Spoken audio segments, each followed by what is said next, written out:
Good morning. All right, the 49ers have done it. Exactly what we have talked about over the past several days, maybe even the past few weeks. Definitely last night, I said they do exactly this. They restructured contracts for Eric Armstead and George Kittle, previously the second and third highest cap hits on the team for 2022. And they have opened up $18.8 million of combined room here in this 2022 calendar year. Now, the new league year starts at 1 p.m. So the 49ers had to be under the salary cap by then. And these maneuvers with George Kittle and Eric Armstead have put the 49ers under the salary cap. If you want a quick primer of how the 49ers did it, you can go to my Twitter. I've just opened it up and put it on the screen. Parag Marathe obviously is the one executing these tricks. Eric Armstead and George Kittle are not taking pay cuts.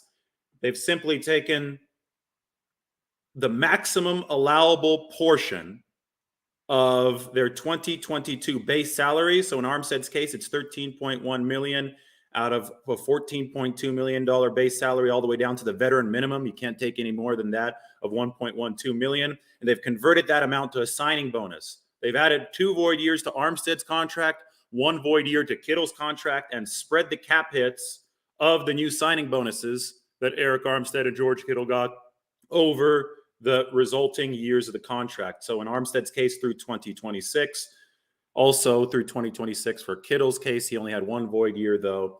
And in the case of Armstead, the cap hit was reduced from $20 million to $9.6 million. And in the case of George Kittle, the cap hit was reduced from $16 million to about $7.7 million. So if you played our 49ers roster builder, you had the option of restructuring George Kittle and Eric Armstead, and the estimate was that you'd be able to cut their signing bonuses roughly in half. That's what the 49ers did. They opened up $18.8 million of salary cap room. And this is important because the 49ers can now officially fit Jimmy Garoppolo on the new league year ship when it sets sail at 1 p.m. A lot of people's feelings are hurt on Twitter right now, but the 49ers are making the optimal business decisions at play. You always act accordingly with what the truth is at the moment to give yourself the best chance of making the most efficient use of your time and the most efficient use of your business moving forward. And that's exactly what the 49ers are doing. The 49ers are simply buying time in the pocket. It's like the pass rush is coming in and they're buying time in the pocket to maximize their option power with Jimmy Garoppolo. I talked about this for a whole hour last night. I've been tweeting about this a lot. But the Deshaun Watson powder keg is the operative variable that the entire NFL is waiting for. Right now, the quarterback market is at an impasse. If you're driving down the road, there's been a rock slide. You can't drive around all the boulders that are in the middle of the road. Deshaun Watson and a potential trade there, which looks like it might be imminent. He's meeting with the Falcons today. That is the dynamite that can blow up the rocks in front of the road and clear the impasse. You got 4 teams right now vying for Deshaun Watson's services, right? You've got the Atlanta Falcons vying for his services. You've got the Cleveland Browns vying for his services. And you also have the Carolina Panthers and the New Orleans Saints in the mix. As soon as Watson picks a team, the other 3 that don't get him are going to be back on the quarterback market. And the Browns, even if they don't get him, probably, I don't want to say probably, but it looks very possible that they're going to be moving on from Baker Mayfield. And we know that Jimmy Garoppolo would be familiar with Kevin Stefanski's system. So, in summary, we don't know what the Jimmy Garoppolo market will be past this impasse. And the problem for the 49ers was that they had to get past the impasse to know what that market would be, to have that potential option power. And this buys them time. You carry Garoppolo on the roster, buys them time. Now, I heard from Jason at Over the Cap on Twitter that the 49ers probably even were forced to carry Garoppolo on the new league year roster if they couldn't trade him because he's currently hurt. And he's currently got that injury guarantee. So you have to carry him into the new league year because of NFL roster rules. I haven't been able to confirm that, but that's what Jason at Over the Cap tweeted a little bit earlier today. Either way, this is the optimal way of doing business if you're the 49ers. You buy time and you move forward with Garoppolo on the roster so that you can get some return for him and so that you can continue maintaining as much option power as possible moving forward. And no, I mean, the biggest argument from people who are suddenly salary cap experts because they're personally hurt, they personally have something against Jimmy Garoppolo being on the roster. Oh, this is going to kill the 49ers in the future. And absolutely not. No, the 49ers are not mortgaging the future. Before you turn into a salary cap expert on Twitter, make sure that you actually do your research or you're not going to sound very smart. The NFL has agreed to new media deals that will kick in 2023. And when these new media deals kick in, NFL revenue is expected to skyrocket. It's going to go up. You know, that little emoji that you could use on your iPhone and iMessage, even on Twitter, of the graph, you know, going up, stock going up. Well, that's what the NFL revenues are going to look like with these new media deals. The salary cap is tied to revenue. So as NFL revenue goes up, the salary cap will go up. And an explosion is anticipated in 2023 and beyond, to the point where the league is not going to have to worry as much about salary cap minutia. And wealthy teams especially won't have to worry as much about salary cap minutia because they could convert base salary into signing bonus and kick the can down the road. The problem in the past couple of years is that kicking the can down the road has meant running into an impasse in 2020, especially when the pandemic curtailed the salary cap down to $182.5 million. And even this year, the salary cap was a bit lower at $208.2 million. But if you could build the bridge to 2023 and beyond, when that cap is expected to be much, much higher, you can skate through without hardly any financial ramifications in the future if you continue managing the cap well. So no, the 49ers are not mortgaging the future. That is a lie, or that's misinformation being told by people who are simply personally hurt that the 49ers haven't traded or cut Jimmy Garoppolo yet. But the 49ers don't care about your feelings, nor should they. They're making business decisions, and the optimal business decision right now is to maintain as much roster depth as possible at the game's most important position, and that's quarterback, and that's where Trey Lance and Jimmy Garoppolo are on the roster right now. I advocated for the 49ers to draft Trey Lance last January before they even made a trade.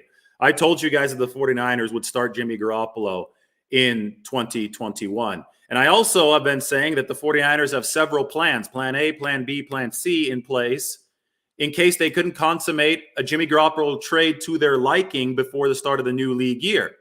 And one of those plans, in fact, probably all of the plans that didn't involve Garoppolo traded by now, involved carrying him on this roster. And it's definitely not a bad business decision. In fact, it's the optimal one right now. Again, I didn't put this up on the screen, but we should just hammer this home. The NFL salary cap is expected to skyrocket with revenue from new media deals. So the 49ers are structuring their entire strategy around that, down to this $18.8 million of salary cap room freed up by restructuring Eric Armstead and George Kittle, moving payments to the future during a future that presumably will have enough room for those payments.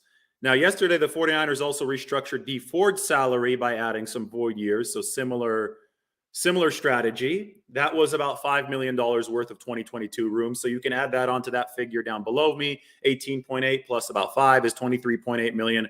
Garoppolo's cap hit is 26.9 million this season. So between Dee Ford, Eric Armstead, and George Kittle, between those three restructures, the 49ers have essentially carved out enough room to carry Jimmy Garoppolo.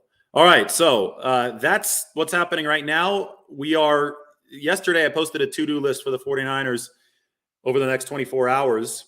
They had to make tender decisions, and they have now made all three of their tender decisions. Yes on Daniel Brunskill, original round tender.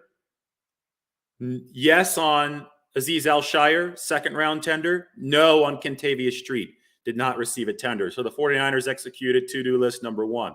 To-do list number two, continue clearing cap space, restructure and extension possibilities. The 49ers have executed to-do list number two. They do so through Eric Armstead and George Kittle restructures, and also a Dee Ford restructure a day ago. Now we move on to number three of the to-do list, and that is wait out the Deshaun Watson situation. That is going to be a huge determinant for whatever happens next. It seems that the entire league is waiting for what Deshaun Watson will decide, because that will get the quarterback market moving. But on top of that, It's also going to get the free agency market moving because, as Josina Anderson reported yesterday, there are a lot of players, free agents right now. I guess pending free agents. They're going to be free agents at 1 p.m. who are waiting to decide. She said low key waiting to decide on their next destinations, depending on what Deshaun Watson decides to do. So this is what I said yesterday. The ship sails at 1 p.m. Pacific time on Wednesday. The 49ers will likely arrange the deck to fit Jimmy Garoppolo to keep him on as an asset. That indeed is happening right in front of our eyes. Outside of all that I just said, we know nothing, but we know quite a bit because I just said quite a lot. So the details are materializing. 2-1, 2-2, and 2-3 are all in motion. We now wait for the Deshaun Watson situation, which is that powder keg that will allow everything else to start rolling. So let me open Twitter. Let me make sure that I didn't miss anything. And I don't think I did. Nothing too crazy going across. Just people a little upset, little in their feelings over a business decision. I'm glad that you guys that are upset don't run the 49ers because you wouldn't do a good job at it. Let's see some of the comments here and maybe answer some of your questions. This was not the choice. This is a false equivalence. This is what we call a straw man argument. Why keep Jimmy and not be able to sign a difference maker in free agency? The 49ers can still sign who they want. In fact, technically they can't sign anybody until 1 p.m. Charvarius Ward is not signed yet. They can agree to terms, and they could still agree to terms with Chandler Jones if they want, and they could tell Chandler, hey, just don't sign your deal until Jimmy is off the books, and then we can fit you. Or they could even creatively structure a contract for Chandler Jones so that he could fit under the salary cap even with Jimmy Garoppolo there. This, again, people who don't want Jimmy Garoppolo on the roster will falsely argue that having Jimmy Garoppolo on the roster is precluding the 49ers from signing free agents or agreeing to terms with free agents, if we want to be more specific, and that could not be further from the truth. That is not the decision at play here. Okay, so let that kind of get out of your head. I know it's hard to explain to people, but this is far more nuanced than just that. Yes, Jimmy's no trade clause does expire once the new league year starts, and that's at 1 p.m.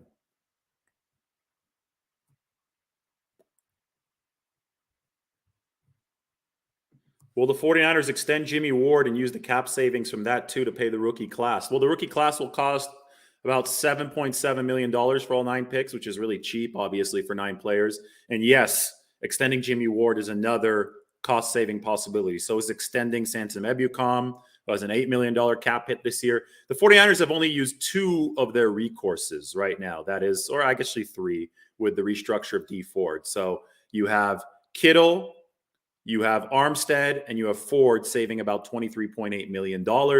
You could still execute maneuvers with other players like Ebukam and Jimmy Ward, although those maneuvers would be different. So the 49ers still have more tools in their bag. They still have more bullets to fire as far as restructures go, and they can move forward. That's not going to make some people happy, but it gives them option power to stretch this out with Jimmy Garoppolo. Again, my analogy is that the pocket is caving in on the 49ers. They have to decide what to do with Garoppolo. They're the quarterback now, not Garoppolo. They have to decide what to do in the pocket, and they have to buy time. So they hang in the pocket, they buy time, whatever they need to do to extend the play to make the best optimal gain moving forward down the field. That's what they're going to do. Right now, they're buying time. This is a good one. The Niners already mortgaged the future with the trade for the number 3 pick last year. Yes. Yeah. I mean, that was much more of a mortgage than the financial machinations that we're seeing now, just because the salary cap and the revenues are going to explode moving forward. A void year is a year that you tack onto the contract that won't actually happen unless you extend the player later down the road. So in terms of Armstead's contract, adding 2025 and 2026 as void years, the salary cap hit of the signing bonus, some of the punishment of that cap hit hits the void year for now. But that player is actually not under contract for those years. So once you hit the end of his contract at 2025, all of the signing bonus money that is hitting the void year will accelerate and hit in 2025. So 2025 is in line to take a massive hit of dead money for Eric Armstead. But you're counting on the fact, again, you're counting on this. The salary cap is expected to skyrocket with revenue from new media deals. You're counting on the fact that you'll be able to absorb that around the year 2025.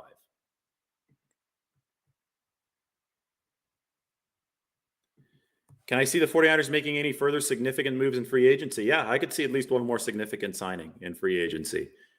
They may not, but I could see at least one more. Yesterday, I talked about Chandler Jones. Is it likely? No, but boy, pairing him with George Kittle, that'd be really cool for the 49ers.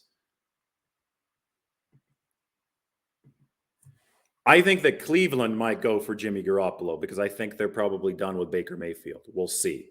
That's what I talked about yesterday. That was an hour-long show. We had Browns fans on. I think we had some Colts fans on. We had a lot of people on. It was fun. And there was a lot of spirited chatter. I put some of the comments up on the screen. But the point is that there are different options for where Jimmy Garoppolo might want to go, for where Baker Mayfield might be wanted. They all, though, are tied to Deshaun Watson and what decision he makes, because whatever happens with Watson will clear the impasse that I was talking about, and the 49ers need to buy time to reach that impasse. Pierce Bush came late. What happens? Well, I'll give you guys the summary, and then I've got to get rolling. I have to go eat some breakfast, get my coffee. The 49ers executed their to-do list. They've made RFA decisions. So no RFA tender to Kentavious Street. Yes on Alshire and Brunskill. They've continued to clear cap space. That's to-do list number 2. They did so through restructures for George Kittle and Eric Armstead. $18.8 million have been cleared. The 49ers are now under the 2022 salary cap. They can officially fit Jimmy Garoppolo when the new league year starts. A lot of people's feelings are hurt, but the 49ers are making optimal business decisions. They're buying time in the pocket to maximize option power with Jimmy Garoppolo, and everybody now is waiting for the Deshaun Watson powder keg to explode. I'm going to go and tweet what I just said. That's a good tweet. It's a nice succinct summary of what's going on, and we'll continue to fairly contextualize this situation. Everybody, please subscribe to the channel. I'll talk to you all soon. Hopefully, I explained the Armstead and Kittle restructures well, essentially turning base salary into signing bonus, adding void years, spreading out the cap hits. And no, the 49ers are not mortgaging the future because they have a thing called revenue on their side and revenue projections on their side. The NFL and new media deals are the 49ers' friends. And that is going to kick in. And those are all going to kick in 2023 and beyond. So that allows the 49ers a chance to push that money into the future without, I think, a lot of repercussions. That's what the 49ers strategy is. I'm just here to explain what the 49ers are doing. Don't shoot the messenger. Just subscribe to the channel. We'll talk to you all soon.